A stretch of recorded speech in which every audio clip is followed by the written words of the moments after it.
안녕하세요. 해준 거 없이 바라기만 하는 시댁 식구들 때문에 골머리를 썩고 있는 30대 여성입니다. 속은 썩어 문드러지는데 어디 얘기할 곳도 마땅치 않고 아무리 꼴보기 싫은 시댁이라지만 결국엔 제 얼굴에 침 뱉기 같아서 말이죠. 그런데 또 그렇다고 혼자만 끙끙 앓자니 너무 속상한 거예요. 그러다 문득 여기가 생각이 났어요. 그래서 익명의 힘을 빌려 제가 겪은 이야기를 좀 해보려고요. 가벼운 마음으로 아는 동생이 하소연한다 생각하고 들어주세요. 남편과는 지인의 소개로 만났습니다. 사실 소개팅에는 영 흥미가 없던 저였는데 지인이 자기가 느낌이 온다며 한 번만 만나보라고 어찌나 성하던지 몇 번의 거듭된 설득에 나간 자리였어요. 그리고 그렇게 제가 소개팅 자리를 꺼려했던 이유는 제가 어디 못나서도 그렇다고 낯을 가려서도 아니었고 사실 저에게는 파혼이라는 트라우마가 있었거든요.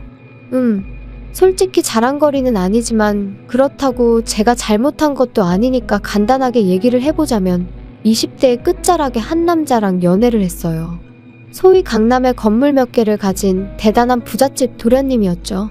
그런데 남자한테 프로포즈를 받고 본가에 처음 인사를 드리러 갔던 날 저는 말 그대로 충격을 받았습니다.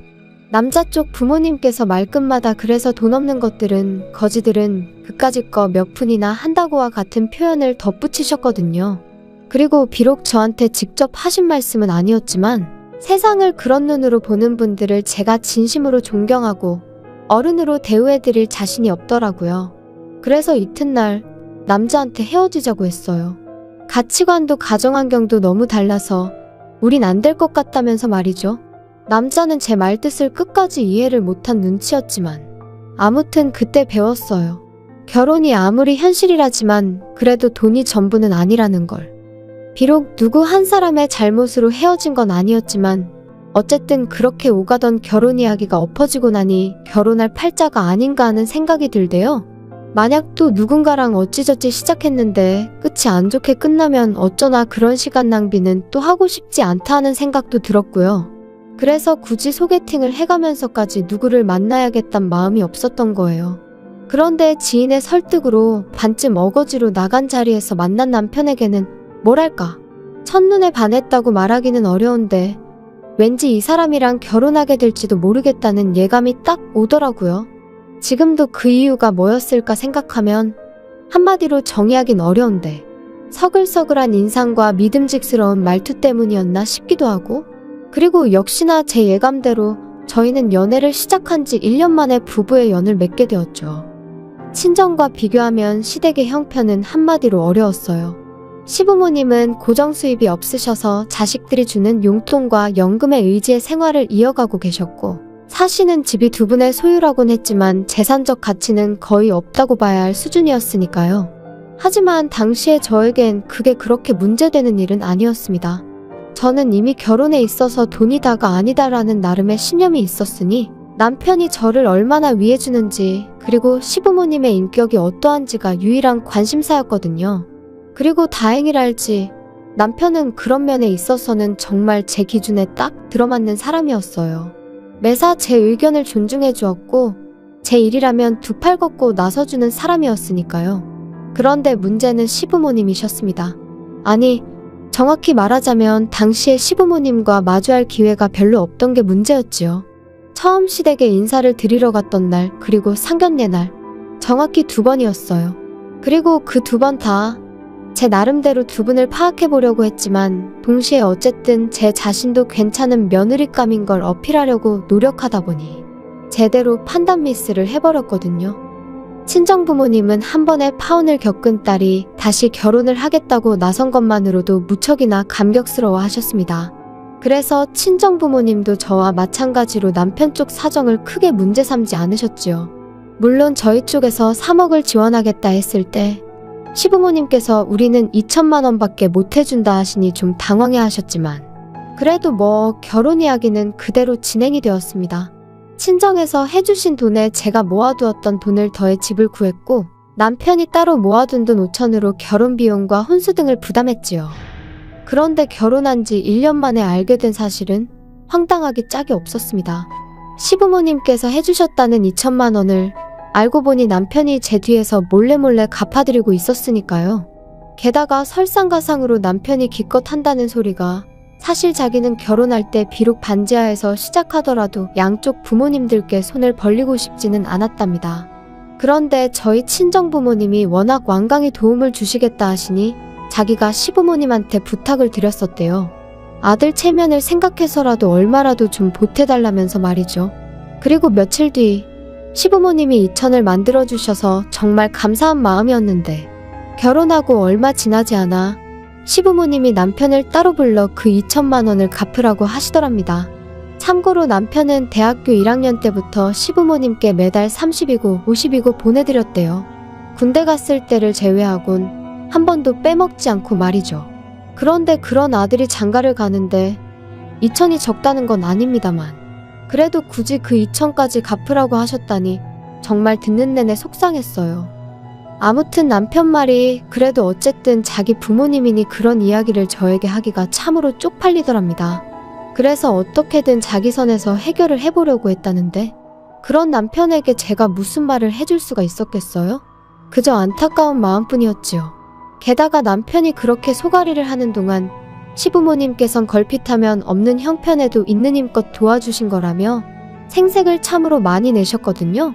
그래서 조금 의외의 행동을 하신다던가 까놓고 말해서 정말 실망스러운 모습을 보이셨을 때도 어떻게든 좋은 쪽으로 생각하고 존중해드리려고 했는데 더는 그렇게 생각하긴 어렵겠다 싶더라고요.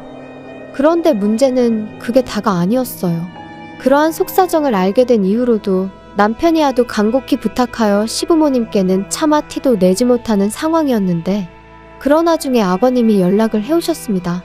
다가오는 주말에 집에 한번 오라고 할 이야기가 있다 하시면서요.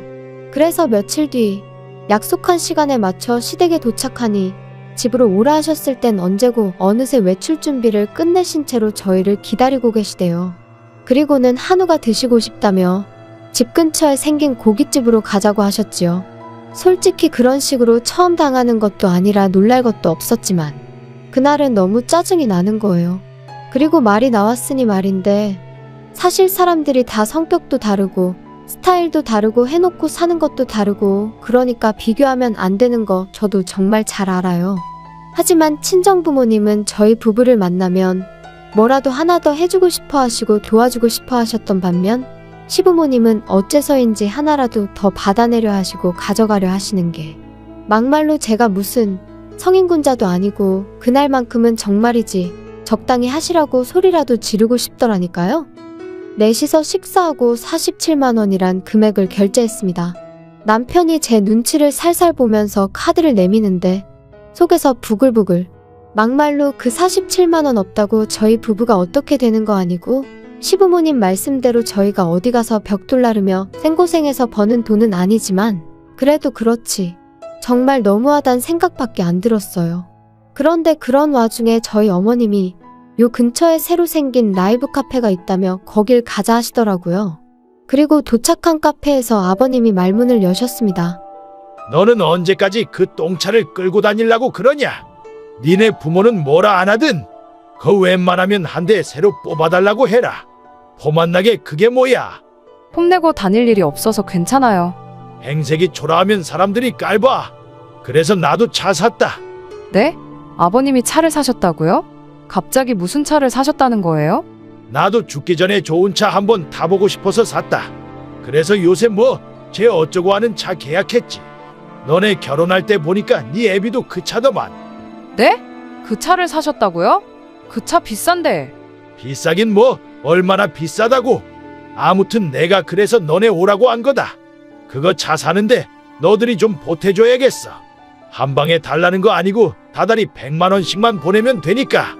그게 무슨 말씀이세요? 저희가 그럴 돈이 어딨다고. 아무튼 안 돼요. 못 보내드려요. 그리고 아버님, 차라는 게 사면 유지비도 얼마나 많이 드는지 아세요?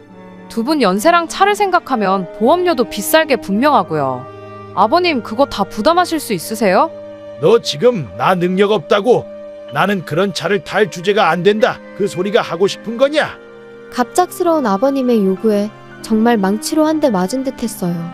그런데 옆에 계시던 어머님도 그런 아버님을 말리시기는커녕 하신다는 말씀이 네 시아버지가 얼마 전에 동창회를 갔다 오셨는데 세상에 자기 차 없는 사람이 네 시아버지밖에 없다더라. 거기다 거기 온 인간들이 원래 다 네 시아버지한테 콩고물이라도 얻어먹을까 하고 빌빌거리던 인간들이었단 말이야. 그런데 지금 지들이 돈 좀 더 만진다고 어지간히 거들먹거리나 봐. 네 시아버지가 얼마나 속이 상했을지 상상이 가니? 너 네 아버지가 그런 일을 당했다고 생각하면 가만히 있을 수 있겠어? 아니 그래도 어머님, 저희가 돈이 어딨어서 매달 100만 원씩 보내드려요? 그리고 자기야, 가만히 있어. 저희가 지난 1년을 꼬박 아껴서 모은 돈이 2천이에요. 그나마도 장인 장모님이 많이 도와주셔서 그만큼 모은 거고요. 그런데 지금 저희한테 매달 돈을 달라고 하시면 진짜 아들 입장은 이만큼도 생각 안 하세요? 제발 적당히 좀 하세요. 평소답지 않게 남편이 화를 내자 아버님 어머님 두 분 다 꽤나 놀라신 듯 더는 말씀을 안 하셨어요. 그리고는 저는 남편이 잡아끄는 손에 이끌려 카페에서 나왔죠. 집으로 돌아오는 내내 남편은 아무 말도 없었고 저도 그런 남편에게 차마 무슨 말을 해야 할지 모르겠더라고요. 그래서 남편이 먼저 무슨 말이라도 해주길 바라며 말을 아꼈습니다. 하지만 며칠이 지나도록 남편은 아무런 말도 하지 않았고 저도 더는 신경 쓰지 말아야겠다 했어요. 그런데 또다시 어머님이 연락을 해오셔서는 아가 언제 시간 되니? 한번 내려와야겠다. 무슨 일 있으세요? 어쩌면 좋겠냐? 네 시아버지가 아주 병이 나서 들어누우셨다. 죽기 전에 좋은 차 한번 타보겠다는데 어떻게 자식 새끼들이 다 나 몰라라 하냐면서 이렇게 살아서 뭐 하냐고 아주 난리도 아니야. 덕분에 나까지 피가 마른다. 그러지 말고 어떻게 좀 안 되겠니? 계약금도 걸고 왔대. 네? 일단 제가 그이랑 한번 이야기는 해볼게요. 그리고 제가 이런 이야기를 꺼내니 남편이 저더러 신경 쓰지 말라면서 자기가 내려갔다 오겠다고 했어요. 그래서 저도 더는 너무 골치도 아프고 신경 쓰고 싶지 않아서 그렇게 하라고 했고요. 그런데 얼마 후 그렇게 본가에 다녀온 남편이 하는 말이 계약금이 문제가 아니랍니다. 그 차 계약을 받은 사람이 아버님 친구 아들이라며 쪽팔려서 죽어도 계약 파기는 못 하신다 그러시더래요. 그거 차도 못 사서 계약 파기를 했냐 그런 소리가 나올 게 뻔한데 어떻게 계약을 파기하냐고. 죽어도 그 차를 타야겠다셨다나요? 그러면서 남편이 진짜 미치겠다, 환장하겠다 그러더니 100은 무리고 한 달에 50씩이라도 보내드릴까? 그러는 거예요. 뭐? 그건 아니지. 나 정말 이런 말까진 안 하려고 했는데 3억을 해주신 우리 친정에도 한 푼도 안 드리고 있는 마당에 시댁에는 지금 그 2천 때문에 돈 드리는 것도 있는데 거기다 추가로 50을 더 드리자고? 그러면 나도 친정에 똑같이 챙겨드릴 수밖에 없어. 그리고 이런 말도 정말 안 하고 싶었는데 당신도 알다시피 차가 그냥 굴러가? 보험료에 유지비에 그런 건 아버님이 감당하실 수 있으셔? 눈앞이 깜깜하다는 게 이런 건가 싶다. 나 만약에라도 당신이 나 몰래 차 사드리고 그러면 이혼도 생각 안 할 수가 없어. 정말 미안해. 내가 생각이 짧았어. 하도 앓는 소리를 하시니까 나도 순간 그냥 얼마라도 해드리고 말까 그런 생각까지 하게 된 것 같네. 무슨 소린지 알았으니까 이혼 같은 소리는 하지 마. 그리고 결국 아버님은 계약을 파기하셨어요. 저희한테 도저히 씨도 안 먹히니까 신우한테 이야기를 하셨나 본데 신우가 아주 길길이 날뛴 모양이더라고요. 자기한테 해준 게 뭐가 있어서 그런 걸 바라냐면서 아버님더러 양심이 있냐 없냐 그런 소리까지 했다나 봐요.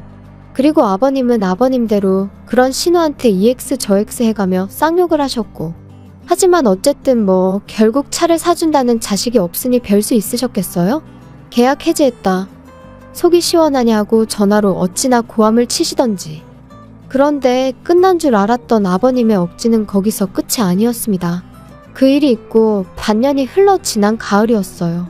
친정 부모님 댁이 누수 문제로 리모델링에 들어가게 되면서 저희 집에 며칠 와 계시게 되셨거든요.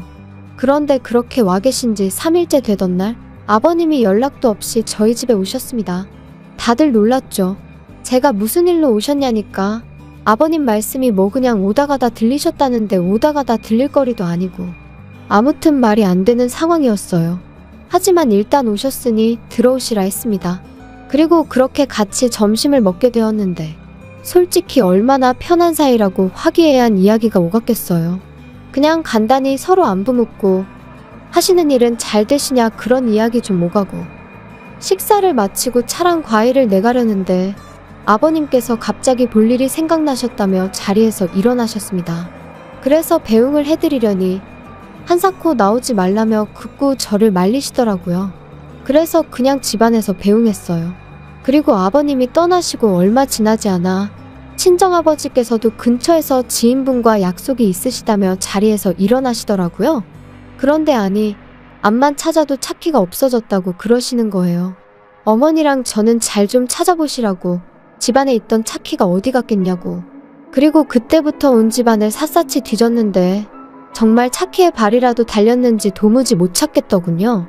그래서 혹시 주차하고 차 주변에 흘린 거 아니냐 해서 집 밖으로 나왔는데 아니 아파트 단지를 몇 바퀴를 돌아도 아버지 차가 안 보이는 게 미치고 팔짝 뛴다는 게 이런 건가 싶은 거예요. 그래서 결국 일단 신고부터 하자 해서 경찰서에 차 도난 신고를 했습니다. 그리고 바로 다음 날이었어요. 친정부모님과 아침 식사를 마치고 어디 모시고 바람이나 쐬고 올까 하는 와중에 모르는 번호로 연락이 와서 받으니 경찰이었습니다. 저희 아버지 차를 찾았다면서 일단 경찰서로 오라고 하더라고요. 그리고 그렇게 찾은 경찰서에는 다름 아닌 시아버지께서 초조한 얼굴을 하고 계셨지요. 아버님이 여기 왜 계세요? 아니, 이게 다 무슨 일이에요? 아버지 설마 장인어른 차를 가져가신 거예요? 아는 분이세요? 이분이 어제 도난 신고된 김영수 씨 차량으로 과속하다 경찰에 잡혔습니다. 네, 아버님 도대체 왜 그러셨어요? 아버지, 사돈 차를 보고 나니까 그냥 갑자기 성질도 나고 이게 다 니들이 차를 안 사줘서 그런 거 아니냐? 에이씨, 재수가 없으려니까. 어르신, 말씀을 그렇게 하시면 안 되죠. 지금 이거 범죄예요. 범죄. 친정부모님은 그런 아버님의 뻔뻔한 태도에 혀를 내두르셨지만 그렇다고 사돈을 상대로 뭘 어쩌겠냐 하시며 그렇게 일단 저희 아버님은 풀려나셨어요. 그런데 끝까지 말이라도 한마디 미안하다 사과를 안 하시더라고요. 계속해서 차를 안 사줘서 당신이 그런 거라는 둥, 저희 때문에 개망신을 당했다는 둥. 정말이지 남편을 생각해서라도 어떻게든 좋게 넘어가려고 했는데 도무지 답이 안 나온다 싶대요. 게다가 거기서 끝이 아니었습니다. 아버님께서는 당신 아들, 그러니까 저희 남편이 저희 친정부모님께 용서를 구하는 게 마음에 안 드셨는지 대뜸 소리를 꽥 지르셨거든요. 남자가 돼가지고 왜 자꾸 아쉬운 소리를 하냐면서요. 야 임마, 너는 내가 뭘 그렇게 잘못했다고 거기다 대고 빌빌거렸었냐? 내가 막말로 사람을 쳤어 뭘 어쨌어? 그까짓 거 차 좀 끌고 갔다고 뭔 일을 이렇게 키우는지. 야 며느라, 내가 이런 말까진 안 하려고 했는데 나라고 할 말이 없어서 가만히 있는 게 아니야. 너는 우리한테는 말도 안 하고 그렇게 친정부모를 며칠이나 와 있게 하고 말이지. 너 우리한테는 한 번이라도 와서 주무시고 가라고 한 적 있냐? 차도 그래. 막말로 네 애비가 차 사달라고 했으면 안 된다고 했겠어? 너 시부모가 돈 없다고 무시하고 그러면 안 되는 거야. 아버님, 지금 그게 하실 말씀이세요? 엄연히 아버님이 실수하신 거잖아요. 그런데 왜 자꾸 남 탓을 하시는 거예요? 너 지금 나 가르치냐? 아이고 잘났다 그래. 다른 집은 며느리들이 아버님 하면서 아양도 떨고 더 잘 봐달라고 용돈도 주고 한다던데 나는 복도 지지리도 없지. 아버님 그런 말씀 마세요. 저야말로 그렇게 치면 정말 시댁복 없거든요? 저는 어디 가서 아버님 얘기 하지도 못해요. 쪽팔려서. 세상에 사돈 차를 훔쳐가는 사람이 어딨어요? 자기야 그만해. 상대하지 마. 뭐 이 자식아, 상대하지 마. 너는 아들이 돼서 그게 애비한테 할 소리냐? 아버지면 아버지답게 행동하세요. 저 진짜 지금 이 사람 볼 낯도 없고 장인 장모님한테도 쪽팔려 미치겠으니까요. 그리고 아버지, 당분간은 연락하지 마세요. 그냥 저 어디 멀리 미국 같은 데 가 있다 생각하시고 좀 시간을 갖는 게 좋겠네요. 그리고 그렇게 저희는 그날 이후로 아버님 어머님과 거리를 두고 지내기로 했습니다. 좀 과한가 싶었는데 남편이 고집을 부려서 핸드폰 번호도 싹 다 바꿨고 집도 이사했어요. 다만 혹시나 모를 상황에 대비해 신우에게 제 연락처만 알려줬네요. 참고로 신우는 저희 입장도 시부모님 입장도 어느 정도는 이해하면서 동시에 기약 없이 자기만 자식 노릇을 하게 되는 건 아닌지 아는 그런 걱정을 하는 티가 나더라고요. 그래도 뭐 어쩌겠어요.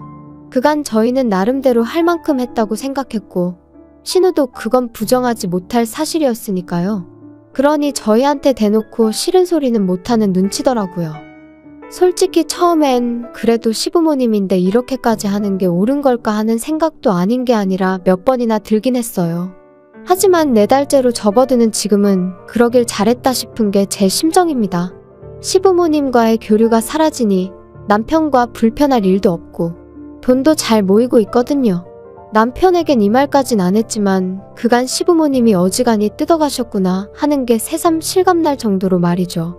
그래서 솔직히 마음 한켠에는 그래도 어쨌든 남편에겐 세상에 하나뿐인 부모님인데 교류하며 살라고 설득이라도 해야 하는 거 아닐까 하는 생각이 있었는데 그러지 않으려고요. 그렇게 되면 보나마나 또 제가 어마어마한 스트레스를 받을 것 같아서요. 그래서 그냥 흘러가는 대로 어떻게든 되겠지 하는 마음으로 내버려 두렵니다. 아버님이 혹시 먼저 손을 내미신다면 그땐 뭐 달리 생각해 볼 수도 있겠지만요. 아무튼 가족이라고 무조건 다 이해하고 품어주고 그럴 필요는 없다. 제가 저희 아버님을 겪으며 내린 결론입니다. 가족도 가족 나름이라는 말 참 이상하다 생각했는데 먼저 겪어본 사람들이 있으니 그런 말도 나왔다 싶고요. 아무튼 어떻게 마무리를 지어야 하나 싶은데 그래도 남편 하나는 정상이니 다행인 거겠죠? 긴 이야기 들어주셔서 감사합니다. 오늘의 사연은 여기까지입니다. 구독과 좋아요, 알람 설정해주시면 앞으로 더 좋은 사연으로 찾아오겠습니다. 감사합니다.